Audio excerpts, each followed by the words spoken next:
All right. So, Mother dear, the as we say on all the other intros, the purpose or the idea behind this recording is, me in my mind just thinks that is very powerful and enlightening to kind of know where you came from and kind of know your history and the people around you and some of the great accomplishments and struggles that your family has had, so you can kind of maybe identify a pattern or just know where you're from. You know what I mean? And Yes. at this point, all of Ava's grandparents are around, are in pretty much sound mind and body. So rather than, something happening to you all and we have to pull out some old pictures that don't move and don't talk and don't elaborate, I figured that it'd be cool to do these recordings so people can kind of, tell their story in their own voice.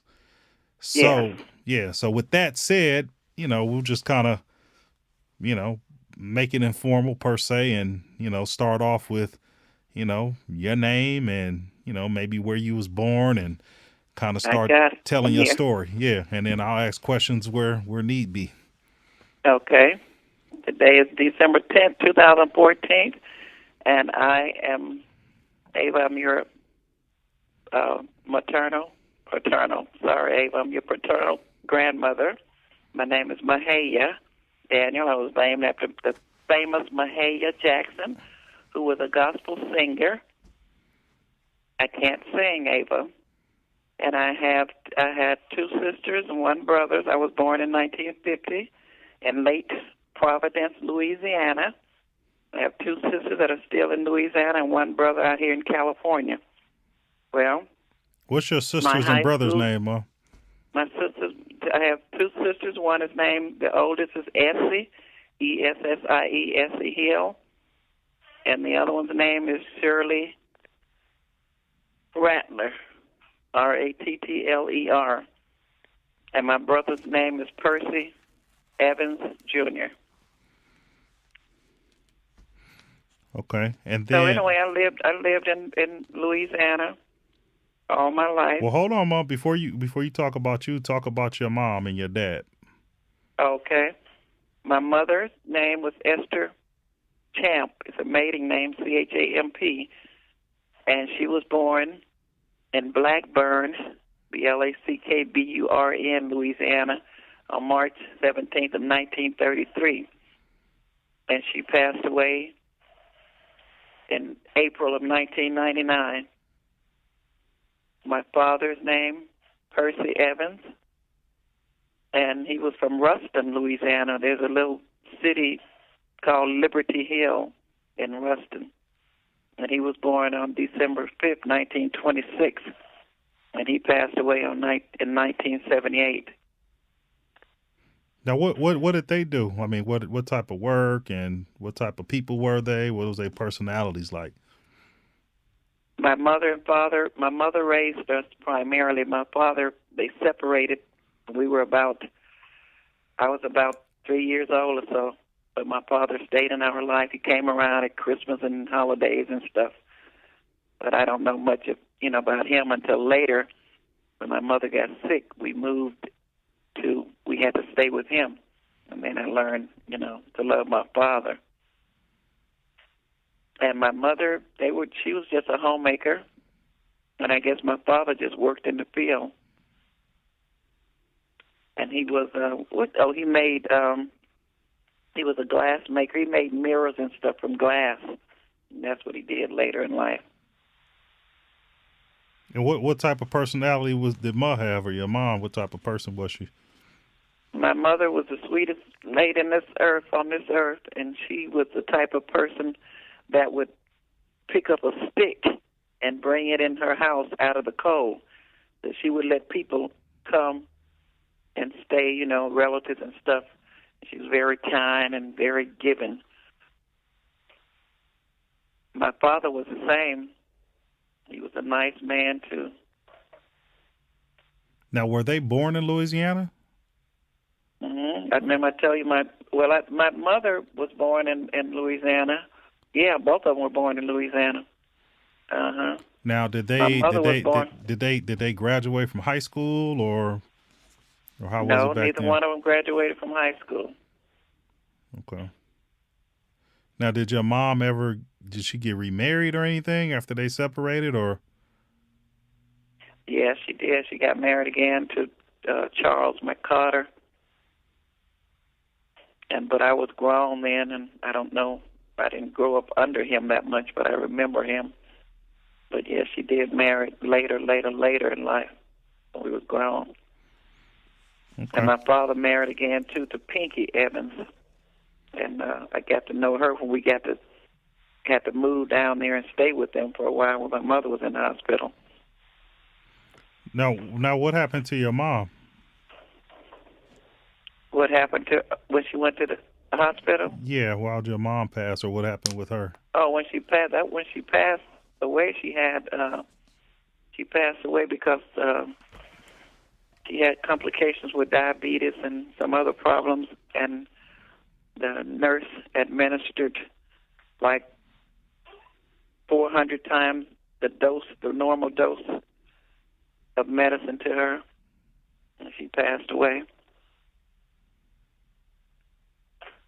And my Okay. dad passed away from a heart attack. Heart attacks run strong on my father's side. All of his siblings that have passed away from heart attacks. Okay. And diabetes kind of runs strong on my mother's side, but I'm not diabetic. Okay. All right. Cool. So those your parents. Do you know anything about? You have any memories of your grandparents, or who they Oh were? yeah, my grandparents. My mother's mother was named Odessa Champ. Her maiden name was Odessa Palmer, Palmer, and she married to my grandfather. My mother's dad name was T.J. Champ. He was a minister. My grandmother, I remember them well because during the summer we would go and stay with her and go shopping. She would take us shopping for school clothes. And I remember them. Her hair never got gray. Her hair is jet black to this day, and I think that's where I get it from. I got a couple of strands of gray hair, and my sisters too, but we don't gray fast. So there was my grandmother was the greatest. I loved her. She was so sweet. That's probably where my mother got it from. She was kind-hearted too. And like I say, my grandfather was a minister. That he drank. He was a drinking minister. He was a minister. Okay. And they both passed away. And Now I they can even go. where were they from, Ma? Or where were they from? They was from. As far as I know, they was from Louisiana. Also, I can go a little further back on my grandparents, which is Odessa and T.J. Champ. I can go back to my grandfather's name was Andy Evans. I mean, no, wait a minute, I'm getting mixed up. That's my dad. I'm looking at my thing in the Bible. My dad's father's name was Andy Evans, and his mother's name was Eva Evans. And then on my mother's side, I can only go back as far as her mother's name was Odessa, and the father T.J. Champ. And then I also can go back a little further because my grandfather's father's name was Albert Champ, and his mother was named Savannah Champ. And then my grandmother's maiden name is Palmer. Her father's name is Pete Palmer, and her mother's name was Geneva Palmer. I don't know too much about them. That's as far as I can go back on them. Okay. Well, that's cool. So then going to now we talked about your parents and grandparents. Let's talk about you growing up and kind of what you remember and where you was at and what you was getting into. I grew up in Monroe, Louisiana, and I was never a bad kid per se. I was quiet, shy, but I was smart in school. And with my two sisters and one brother, we lived in the projects. They call it the foster homes. in Monroe, Louisiana. That's where we grew up. And then I went to high school at Carroll High School. And then when I got married, is that enough of that on that one? No. So in high school, after you graduated, I mean, did you work or anything while you were in high school, or you do anything like that, play any sports, or what did you do? I didn't. When I graduated from high school, I decided I thought I wanted to be a nurse. I didn't go to college, and I always say it's because of me. I guess I didn't have enough initiative to, but I didn't have anybody to push me. Nobody had been to college in our family, and there was nobody to encourage me. So I just didn't go to college. I wanted to. I thought I was smart enough to. But then I went into the nursing field, and as far as I got was a nurse's aide. I had a nurse's aide certificate. And I always wanted to be a nurse because I always liked to take care of people, especially the elderly and the babies. I have great tolerance for them, but those in between, not too much. So I went to nurse's aide school and got my certificate in that. And I worked for a while in Monroe there as a nurse's aide. And what grade or how old were you when you had Marty? And I had Marty when I was going to be a senior in high school. I graduated in '68. I was supposed to graduate in '68, but then I got pregnant with Marty, so I had to go back and finish in '69 because Marty was born, and that's when I got married in 1969. So Marty was born in '68, and you got married in '69. Mhm. Yep. So got married in 1969 and moved to Minden, Louisiana. Well, how'd you and Daddy meet? We met because my sister was dating Curtis's brother. He was dating his brother. I mean, no, listen to me. My sister was dating his brother, and then Curtis was still in the service, and he kept saying that I got a brother that's in service and everything. So when he got out of service, they introduced him to me. Which brother? Which sister was dating what brother? William. They was married, Curtis. William Daniel. William was he married to who? To my sister, Essie. Okay. Married to my sister, Essie. Okay. And then after Curtis got out of service, they were married, so he introduced him to me, and then we got married. So how long did you guys date before y'all got married and stuff? We dated about 10 months. 10 months? And then we got married. Where'd you guys get married at? We got married on my mother's front porch in the foster homes. Foster home projects on the front porch. Curtis' brother-in-law married us. And from there we moved on to Minden. So was it a lot of people out there, or it was just like an officiant, or what type of wedding was it? It was a beautiful wedding. A lot of people came that weren't even invited. They just was there because it was on the front porch out in the yard, you know. So it was the people that we invited, like the family and stuff, up front and seats, but then the other people were just bypassers, spectators. They came too. So when you guys were dating, when did you, or how did you tell your mom you was going to get married? I mean, you just told her, or he proposed? Did you think about it? Did you say yeah right away, or how did that go?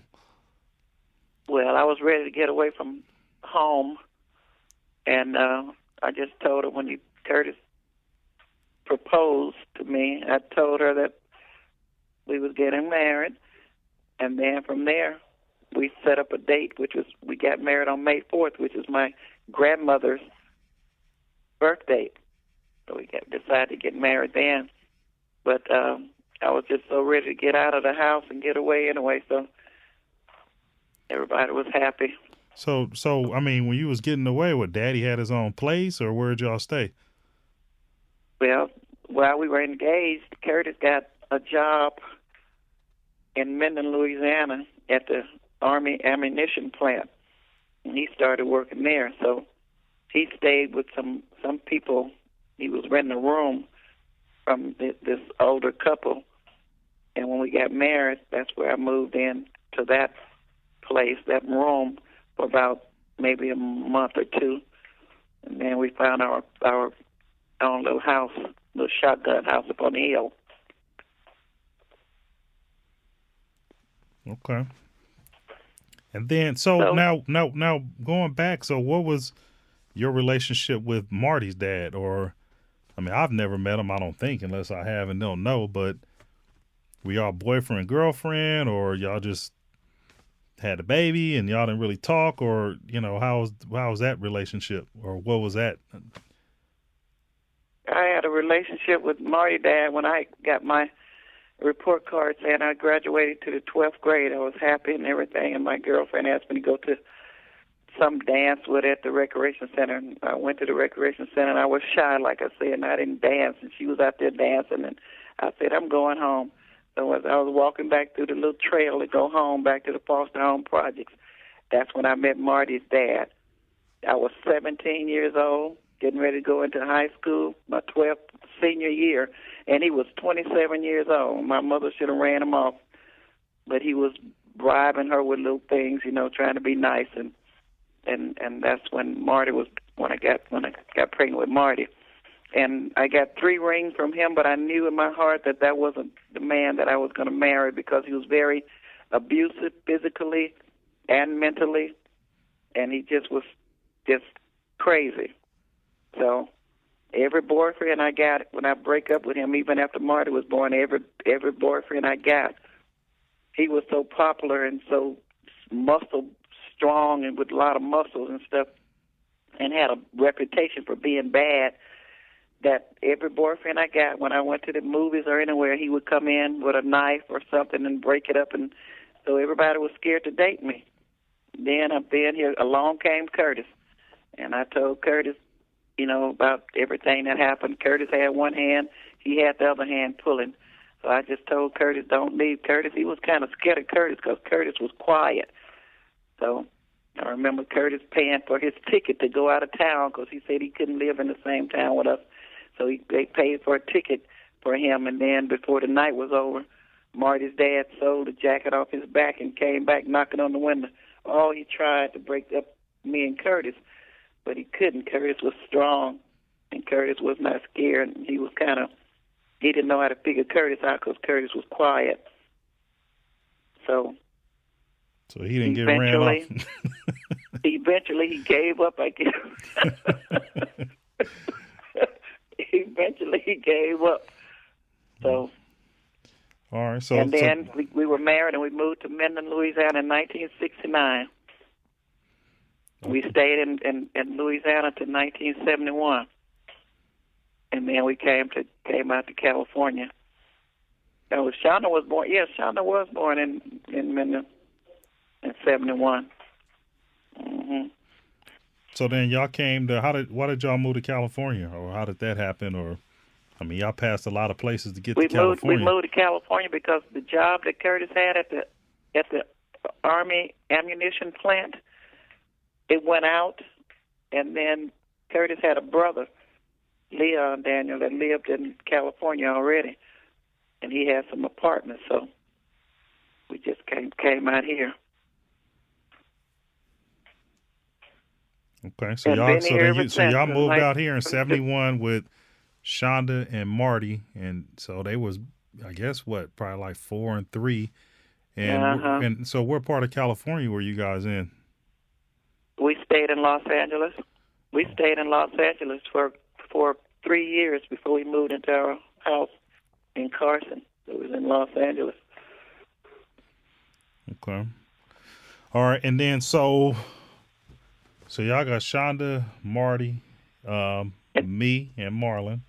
And how many, well, you can name them. Name your kids and your grandkids. In 1972, you were born out here. You and Marlon was born in California. So, yeah, I have 4 kids, 3 boys and 1 girl. Marty, James, Daniel. How did y'all come up with Shonda's name? I looked in a book. I got a book for girls' names, you know, how to name babies, and they had a lot of spellings of Shonda. They had SH, and Shona always tell me that people call her Shunda, but I chose the one. I tried to be a little different and chose the one with the C instead of the SH, that one. So I chose, that's how I came up with her name. I got it out of a book, a baby book of names. Okay. And then how many grandkids do you have?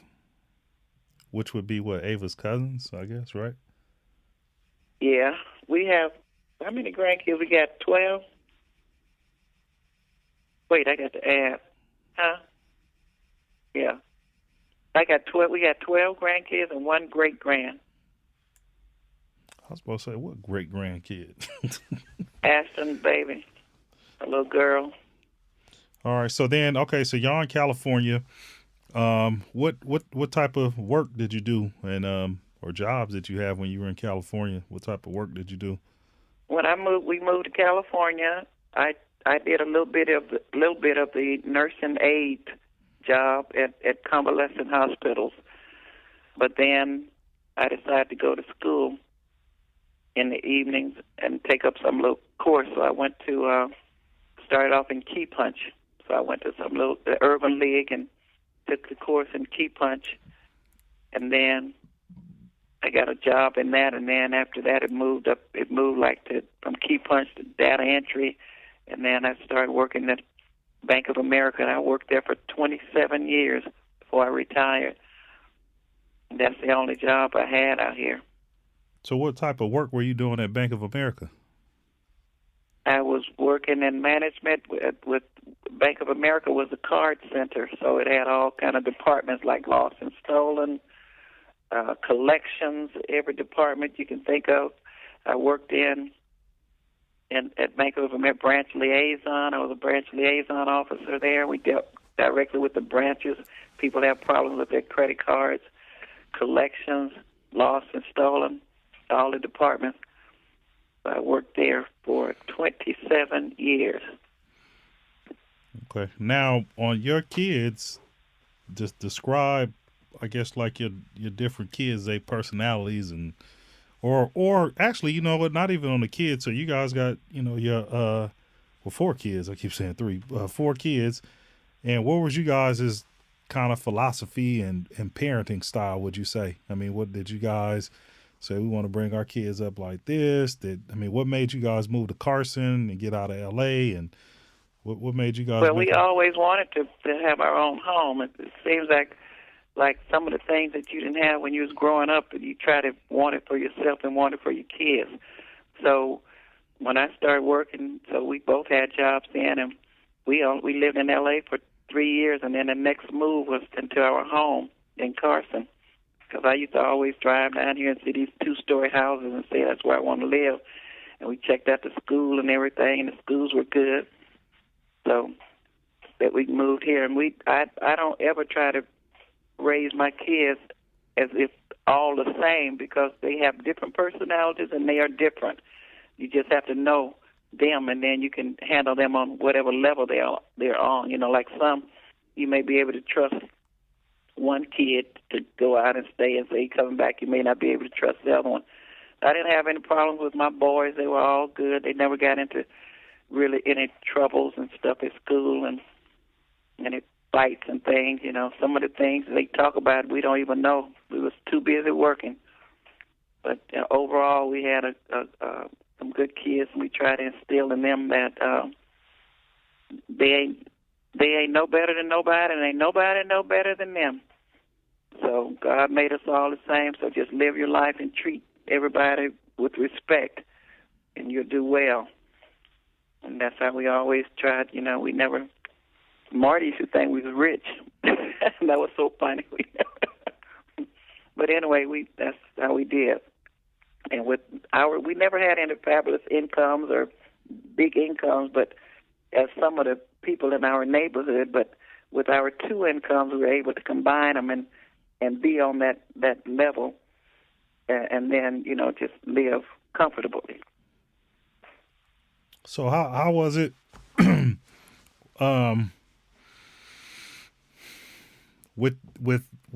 Was it any difference, I guess, between the boys and the girls, or Y'all just. Yeah, it was different between the boys and the girls.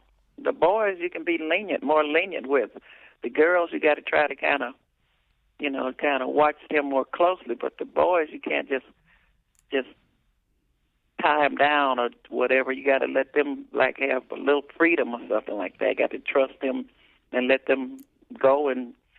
But the girls you got to kind of hold tight to them a little bit tighter. So the boys are not easy. I mean, boys are not hard to raise for me. I see people with like 3 girls and stuff and 4 girls, and wow, that's hard to me. With the girls, the boys are not hard to raise.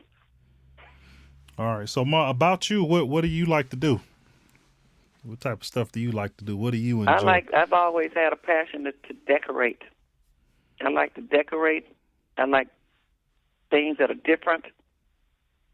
Instead of sticking with the norm, I'll go somewhere to a thrift store and find something that nobody else have and paint it over or something and do something and make it my own. I just like something that's different, a little different, and like to decorate. I used to like to sew, but my eyesight is bad now. I don't sew that much. Now, where did you get your love for music from? Where did that come from? Oh, yeah, that's what I was just going to say. I love to dance, and I love music. Now, I'm the type of person I can live in this house without a TV. I really could. I could live without a TV. I know you need to watch TV and listen to the news and all that sometimes, but I could do without a TV more so than I can do without music. That's where all of you got your love for music from. I would dance with you guys when you were little babies to give you that sense of rhythm, and that music talent came from your mama. Your daddy, I don't know, I think he liked country-like music, but I love music, and I like my music to sound good. All of that came from me. The dancing part, all of that came from me. But where did you get it from? Did your mom like music, or your dad, or where you think you picked that up from? I think I picked it up from my mom, because when I was growing up, all I could remember is they were getting ready to go to B.B. King's concerts and different things like that. But I don't know, I really don't came a pinpoint where I just love music, love it. And my sisters too, both of them, all of them, my brothers too. So I don't really even know. But my mother, because we didn't play a lot of music and stuff, and she didn't play a lot of music, but I just remember them going to concerts. And my dad too. Oh yeah, my dad sure did. Used to go out to a little cafe and listen to music. So I guess both of them, but I just love music, and it has to sound good. All right. So now, did you ever think I was going to have any kids? Well, no. I never thought you were going to have any kids, but I kind of trusted and believed Erica when everybody was going around saying little stuff I think that was at the wedding dinner. And people were saying little stuff, and everything. And I told Erica, I said, could you have us a baby? And Erica came through. Because no, if it was up to you, Freddie, I don't think you would have any. But Erica came through. That's just was God's will. So no, we didn't ever think you'd have any. But I'm so glad Erica came along, and I'm so glad for little Ava. She's just a little angel. So how did I tell y'all, or how did y'all find? I just called y'all, or were you shocked, or did you kind of know, or? I was shocked because you called. I think, yeah, I was shocked. I remember when you and Erica called. I was shocked, but I kind of believed it somewhere way down, deep down, that you was gonna have a kid one day. But I was shocked then and happy, elated. I even knew that she was going to be a girl. I don't know how I knew that. That was just something that was revealed to me, that she was going to be a little girl before y'all even found out. She was going to be a little angel. She's a special little angel. So with that said, can you talk about your spirituality? Where'd you get that from? I guess I got that from my parents. My mother always, even if she didn't go to church, like BTU, they used to call it, a long time ago, which stands for Baptist Training Unit. She didn't even go. She would make us go. It could be cold, wet, raining. She'd make us get up and go to Bible training, the BTU. And we used to go, and I guess they got that. I told you, my grandfather was a minister. Okay. Paul. He was a minister, so they got that from them. They stayed in church and grew up in the church. And when I was growing up, we went to church, and I still haven't found my purpose. Everybody know their purpose in life, but I haven't found mine yet. But I do love the Lord still, and I believe in God and Jesus. All right. Now, as far as have you seen any change in me and Erica since Ava's come along? Well, by me not being there around you guys, I can't really see any change like that, but I can see change like little things like when you don't have kids for a long time, you get in a certain lifestyle where you're able to get up and move and get up and go and get up and do it, and when you want to do it, and go to different cities and states and travel different little things that you guys used to do together, were able to do together. I see now that you can't do all of those things. You used to even pack up Mitsu and Kiyoki and just go. You could just travel, but you can't do that when you get a baby. So I noticed that Erica will stay at home and let you go on, and that's the only thing that kind of changed is that you guys used to do things together. But now, because of Ava, you don't do as much as you used to do, and you think you're growing old by doing that. But there's a period when you have babies, when you have kids in life, you have to raise them. So you kind of set your life aside. You kind of set it back on the back burner and pick it up later when you retire. So I think that's what you guys are going through now. So have you been able to pick back up your life with all your grandkids? I try to pick it back up, but we moved too close to Sean and them, and they won't let us. I was just telling them the other day I had to go pick up Kristen from school. I had to pick up Asherie. Sometimes we had to get Christopher. Sometimes I had to take him to choir practice. I had to come home, feed him. I told Sean, I said, I need to be paid for this. This is a job. And she said, every time I try to pay you, you don't want it. How much you want? I say, I don't want the job. I don't want the job. I quit. But we had to wait till she get her hours and stuff straight. We were supposed to be doing this for about a few months, but now it's going on over into years and so. But no, grandparents, you don't seem like you ever get time for yourself. When you put your life on hold for kids, there's some things that you don't do and around them, and some things you don't even subject them to. But then when you get to be grown, like grandparents, you feel like now you can just let your hair down and just live the way you want to live. But no, I can't do that now. Even I just guess I live too close. That's all. I'm moving to Africa. So from the time you spent with Ava, the pictures and stuff like that, do you think you got an idea what type of personality or what type of person she's gonna be, or what are your impressions so far?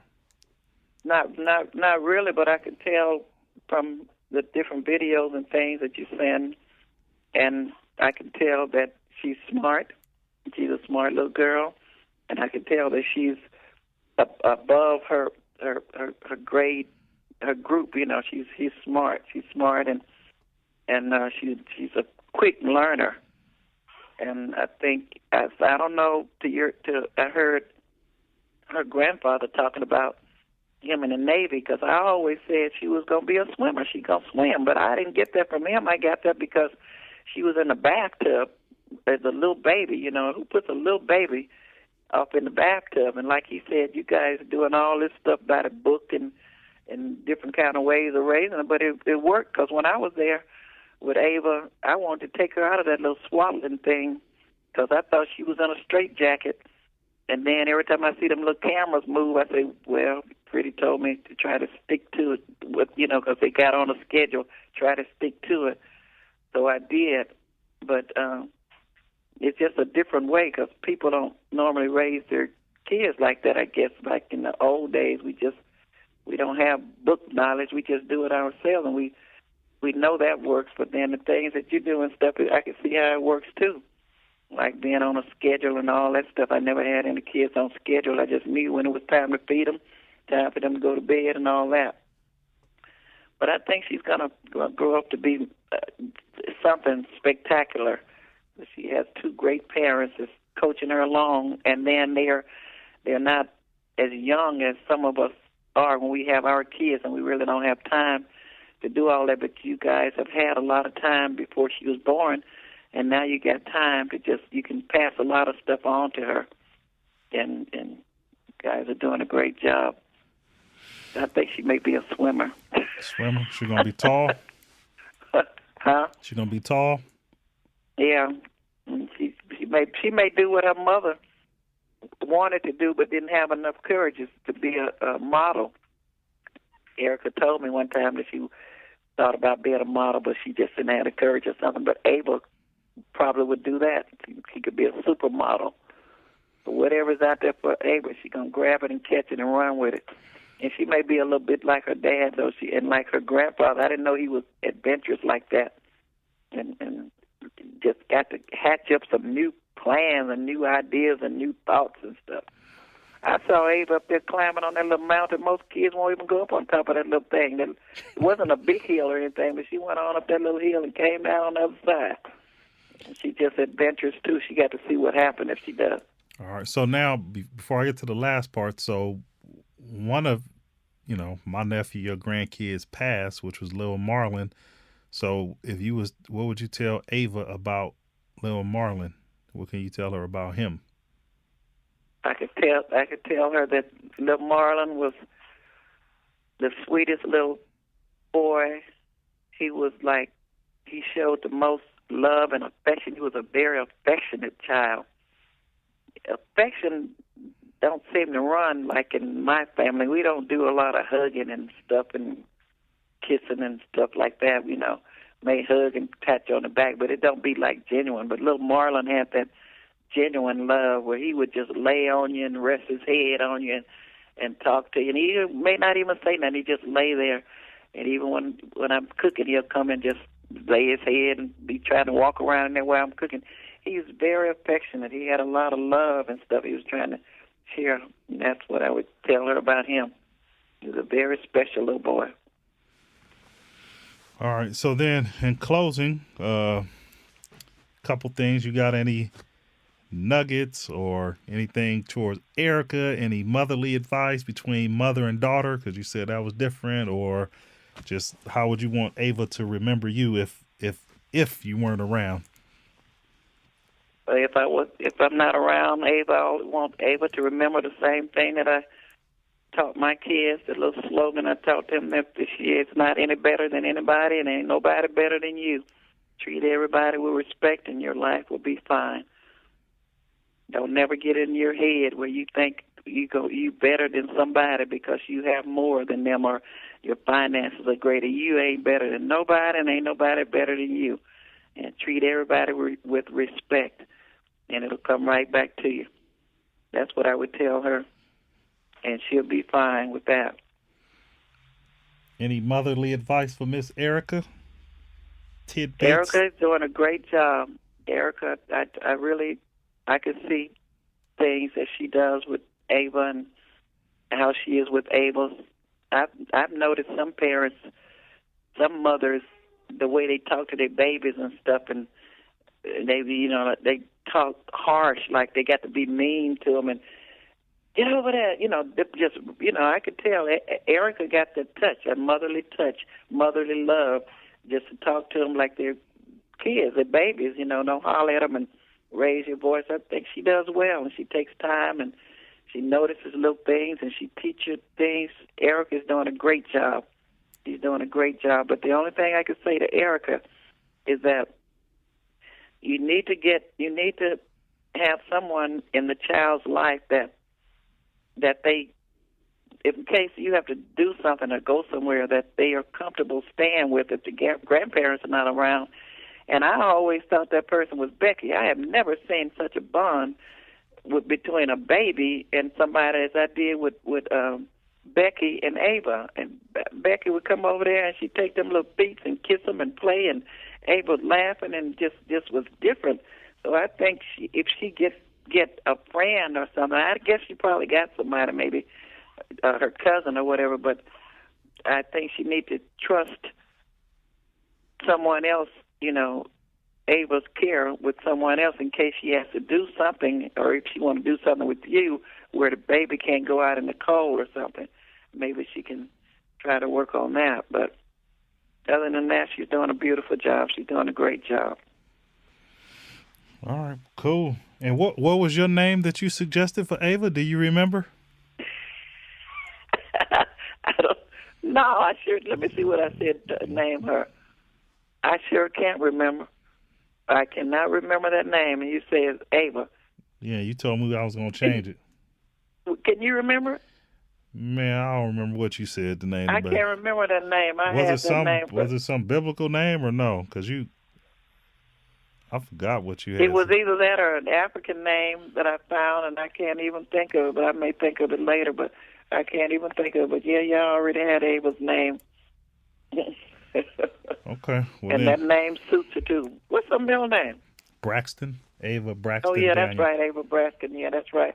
It's a different name. It's like a name that's, you know, how some people, when their kids are growing up, they want to name them. Like I got a cousin that named her daughter Taylor. I'm talking about she just wanted her name that when she goes fill out an application, they couldn't tell or whatever.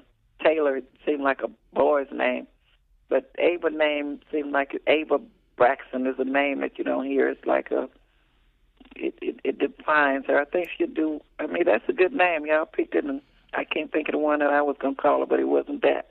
I couldn't believe nobody was naming the baby Ava, but I like that name now.